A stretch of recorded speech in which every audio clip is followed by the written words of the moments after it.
Baik, Assalamualaikum warahmatullahi wabarakatuh. Kembali lagi di kelas NLP Practitioner dari NFNLP ya. Gimana rasanya belajar NLP? Hah? Senang. Senangnya apa? Kalau bisa dipraktekkan jadi senang. Kalau Mas Royan, ya, belajar NLP. Ternyata bahwa NLP itu sebenarnya sering dijumpai di kehidupan saja. Cuma kita nggak menyadari. Betul. Karena kita sudah tahu, kita bisa kembangkan yang tidak sadar itu menjadi sadar. Betul. Ya betul. Jadi NLP itu ilmu biasa.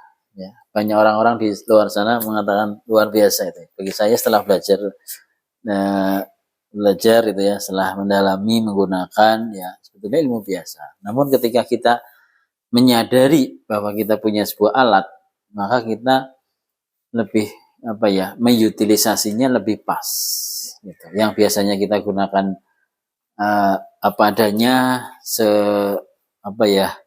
sedapatnya. Nah, sekarang bisa dioptimalkan. Bahkan lebih dari yang mungkin yang ada di kelas kita ini, ya bisa lebih nanti diaplikasikan lebih dalam lagi, lebih luas lagi. Seperti itu. Baik, NLP sebetulnya yang kelas kayak gini nih, hampir-hampir nggak ada mungkin ya. Karena banyak kan kelas NLP itu kelasnya 5 hari gitu ya, 7 hari gitu. Kalau yang ini kan panjang nih, berapa lama dengan belajar NLP ini? Sebetulnya kalau dihitung dari efisiensi, efektivitas ya ini ya nggak efisien karena lama banget ya. Tapi kalau dari sisi kualitas, pemahaman, terus aplikasi itu peserta dapat, gitu. Saya juga dapat. Saya dapat apa? Saya dapat belajar dari jenengan, gitu. Saya dapat pembelajaran, saya dapat pemahaman kembali. Kan masih ingat ya teori yang cycle of learning itu loh. Ketika kita memberikan, ketika kita menerangkan, kita akan dapat feedbacknya lagi. Terus seperti itu. Sehingga NLP tidak sekedar konsep, tidak sekedar pengalaman yang lalu saja, tapi juga bagaimana kita menggunakannya, terus bagaimana kita mendapatkan feedback, bagaimana kita melihat hasilnya. Karena mau nggak mau, percaya nggak percaya, Mas Royan yang udah belajar public speaking ya, bisa dibandingkan dulu ketika nggak belajar, jika seandainya nggak belajar, nggak ketemu dengan keilmuan ini akan seperti apa? Ketika sudah ketemu, seperti apa sekarang? Gitu. Mas Wahyu ketika dulu belum ketemu NLP, seperti apa? Ketika sekarang baru setengah perjalanan ya, belum setengah malahan, sepertiga. Ini seperti apa? Itu menunjukkan progresivitas diri kita. Ya, kita nggak usah berpikir, aku belajar apa aja ya? Kok nggak hafal, nggak nyangkol pelajarannya? Karena ini bukan ilmu yang harus dihafal, bukan. Tapi bagaimana ini menyatu dengan diri kita menjadi satu program, menjadi satu attitude. Jadinya perilaku yang awalnya dari mindset ya, terus linguistik kita juga akan berubah. Bagaimana cara kita berkomunikasi, bagaimana cara kita berinteraksi dengan orang lain, ya, ataupun dengan diri kita sendiri gitu ya. Terus bagaimana kita melakukan langkah-langkah sikap kita, ya, bagaimana cara kita actionnya, itu akan berpengaruh ke situ. Sehingga kelas ini tergolong kelas yang langka dan unik ya, karena panjang banget ya. Bagi saya no problem ya, karena saya juga belajar, enjoy, senang sambil ngasah lagi. Terus bagi peserta juga dapat manfaatnya. Dan semua alumni sebetulnya free loh untuk ikut kelas NLP, asalkan dia sudah pernah ikut kelas NLP ini. Artinya ketika ilmunya, dengan nanti ketika ada kelas baru, ikut lagi nggak apa-apa. Kan beda orang, biasanya beda beda pengalaman. Pas masalah itu Itu harus master. Enggak mau masalah master, saya kan saya ikut praktisionernya. Kalau master nanti harus ikut master juga. Karena yang setara, kalau master ikut master. Nambah master kan sedikit lah. Iya. Sedikit dibandingkan dengan nantinya loh Mas. Kalau saya mikir nantinya, ya ke depannya kan. Bagaimana kita menggunakan ilmu ini untuk bekal. Mungkin ini ijazahnya tidak seperti ijazah SMA, kuliah ya, tidak ya. Tapi berupa lisensi saja bahwa kita sudah tersertifikasi. Namun lebih penting dari itu adalah manfaatnya, kegunaannya. Makanya saya berkali-kali mengatakan NLP itu bukan ilmu pengetahuan, bukan ilmu yang harus dihafal, bukan ilmu yang harus dipelajari secara konseptual, tapi ilmu yang harus digunakan. Itu ya. Nah, kita belajar masuk ke well-formed outcome atau well-formed goal. Direction and present state ya. Nah, bagaimana kita membentuk goal? Bagaimana kita menemukan arah kita? Bagaimana cara kita membuat mimpi? Bagaimana cara kita membuat tujuan? Pada umumnya orang-orang sudah pandai, sudah pintar membuat sebuah tujuan. Misalnya, saya pengen sukses. Saya pengen nantinya kaya.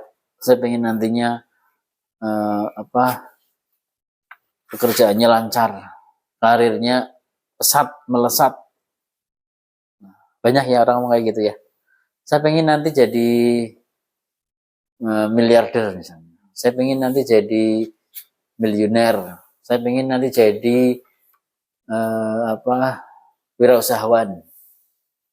Ini kan goal ya, sesuatu yang belum tercapai, tapi kita pengen mengarah ke sana. Misalnya Mas Royan, ya, goalnya apa sih? Tujuan. Iya, goalnya apa ya? Sukses terus banggakan orang tua. Nah, oke, satu kita pegang. Mas Wahyu, goalnya apa? Punya rumah. Punya rumah. Udah?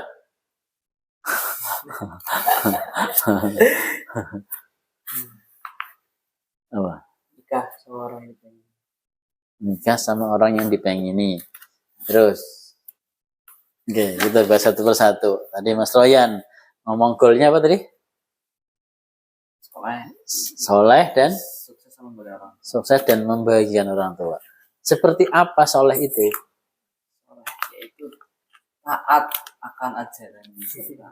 Oke, dikatakan Mas Royan taat itu kayak apa? Kalau dilihat, ya itu kayak apa? Ya, sholat 5 waktu. Oke, terus? Yakin dalam agamanya. Oke. Tidak enggak saat gitu. Oke. Artinya gimana? Artinya yakin itu gimana? Kayak tetap berpegang teguh gitu loh Pak. Jadi yakin terhadap agama juga tiba-tiba yakin. Terlihatnya kayak apa kalau Royan itu seorang yang yakin pada agamanya? Itu Pak, kembali kayak sholat 5 waktu. Sholat 5 waktu. Ya, ngaji. Berinfak. Kalau orang, saya balik. Kalau orang sholat 5 waktu, ngaji, berinfak, apakah dia soleh? Belum tentu. Berarti ada kriteria yang belum masuk apa? Nah, ini yang namanya goal.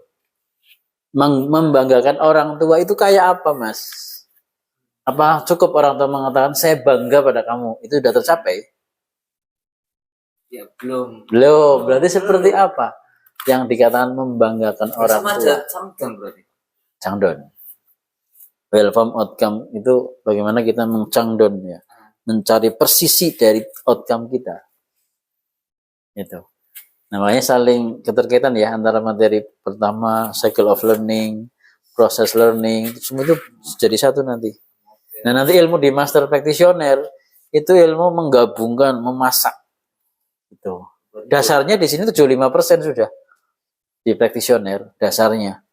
Tapi nanti di master ketambahan 25% lagi dimasak jadi satu. Gitu. Tenang aja Mas Royan, ini masih practitioner. Nanti ada kelas lanjutan. Biar ada temannya maksudnya. Gitu ya. Nah, jadi goal yang tadi disampaikan, ibarat kalau saya menunjukkan mau kemana? Ke Jakarta. Jelas nggak? Jakartanya mana? Jakartanya jalan Ciracas. Ciracasnya mana? Nomor berapa? Rumahnya kayak apa? Rumahnya siapa? Ketemu dengan siapa? Terlihat seperti apa rumahnya? Di sana kan akan bertemu dengan seseorang dan mengatakan apa? Terus apa yang akan kamu katakan pada orang itu? Sedetail itu, Mas. Tadi Mas Bayu mengatakan, tadi pengen apa? Pengen menikah dengan orang yang dipingini. Kayak apa orangnya? Nah, ini kan nggak jelas. Aku pengen. Nah, pengennya seperti apa? Makanya kenapa goalnya nggak kecapai? Karena kita nggak jelas membuat targetnya. Ibarat fotografer itu ya, itu membuat target outcome-nya itu nggak persisi. Gitu. Terus tadi apa lagi? Pengen punya rumah. Kalau nanti Allah ngasih rumah, Mas, ya otak tok itu rumahnya. Mau nggak? Ini maksud saya gitu loh. Allah sudah ngasih loh, sudah ngasih rumah. Tapi tetap nggak bersyukur. Kenapa? Karena nggak sesuai dengan harapan. Nah, harapannya kayak apa rumahnya? Makanya per detail rumah yang seperti apa persisnya. Tampak depan kayak apa, tampak samping kayak apa, tampak atas kayak apa, tampak belakang kayak apa, di dalamnya kayak apa, isinya apa saja, warnanya apa. Rumah itu beli atau pinjam, atau rumahnya dikasih warisan, atau rumahnya, yang penting kan punya rumah nih, tapi dari mana rumah ini? Apakah nemu rumahnya, atau dapat undian rumahnya? Kan kita nggak tahu kan, karena makanya kita bagaimana kita meng-create outcome itu sedetail itu, Mas. Ingin menikah dengan orang yang diingini, seperti apa persisnya? Cantik, perempuan jelas. Ya, cantik misalnya. Cantik seperti apa? Putih, matanya seperti apa? Wajahnya seperti apa? Hidungnya seperti apa bila perlu ya? Bagaimana sikapnya, perilakunya? Nah, satu outcome saja kita bisa butuh banyak data. Terus untuk apa kita harus seperti itu? Nah, ini well-formed goal ya. Bagaimana membuat goal yang bagus. Bagus itu artinya apa? Bukan keren, itu bukan. Tapi bagaimana goal itu bisa didefinisikan secara operasional oleh saraf kita. Masih ingat ya, panca indera kita, dia sebagai apa? Sensory acuity, indrawi kan, ketajaman indera. Iya. Dan dia fungsinya sebagai receiver kan, penerima data. Penerima data yang eksternal ke internal. Nah, maka ketika kita membuat goal, bagaimana goal itu bisa diterima, ditangkap oleh receiver itu dari aspek visual seperti apa, dari aspek auditory seperti apa, dari aspek kinestetik seperti apa, gustatory seperti apa, dan olfaktory seperti apa. Nah, kenapa harus kelima-limanya atau minimal 3 lah VAK? Kenapa? Supaya indera kita mampu mendapatkan data. Saya pengen orang yang seperti ini masuk ke sini. Set. Terus apa? Otak akan memproses. Saraf-saraf kita akan memproses. Terus akan menjadi state, kan? Terus kita akan jadi action. Kita akan melakukan.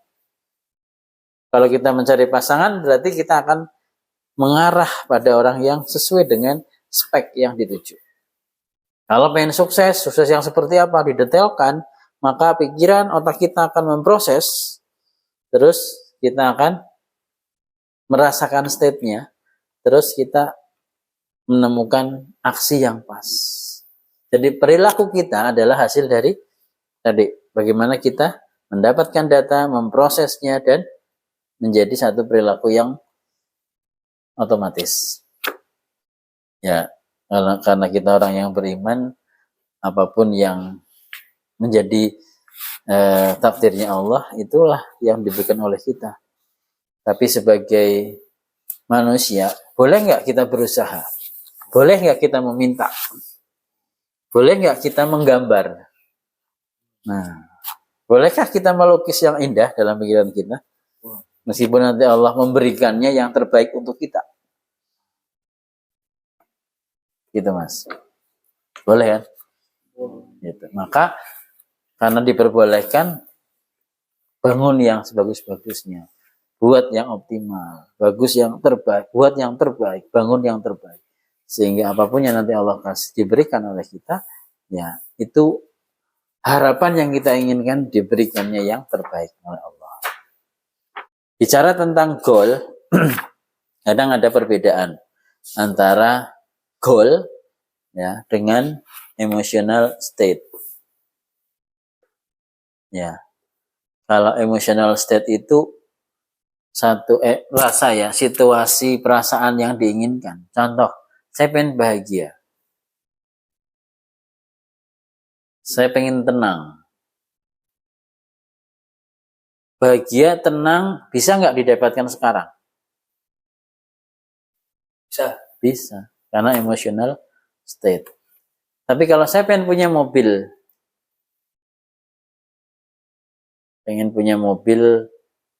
apa nih? Civic, sedan Civic seri turbo misalnya. Bisa nggak langsung sekarang? Ada. Bisa kalau punya uang, punya resource, langsung kita beli. Tentunya nggak langsung sekarang kan? Kita pesen, baru barang dikirim, ada proses. Artinya ada space waktu untuk mendapatkan satu goal. Tapi kalau untuk bahagia, bisa nggak sekarang? Bisa. Makanya ada emotional state dan goal. Bedanya adalah kalau emotional state adalah situasi-situasi yang bisa sekarang didapatkan. Sifatnya emosional, ya, tanpa batas, tidak terukur. Nah, contohnya PD. Saya pengen PD. PD itu bukan goal yang harus dicapai nanti. Sekarang aja langsung. Tapi kalau saya pengen bisa menjadi terapis, nah butuh proses kan. Saya pengen memiliki mobil Mazda, BMW, seri apa, warna apa, ya, terus harga berapa, itu goal. Berarti itu harus ada proses saya mendapatkannya, meskipun sekarang punya uang, gitu. Nah, bedakan antara emotional state dan goal, gitu. Untuk apa? Untuk kita bisa melakukan filter. Mana emotional state yang harus bisa kita dapatkan sekarang, mana goal yang harus kita dapatkan dengan proses.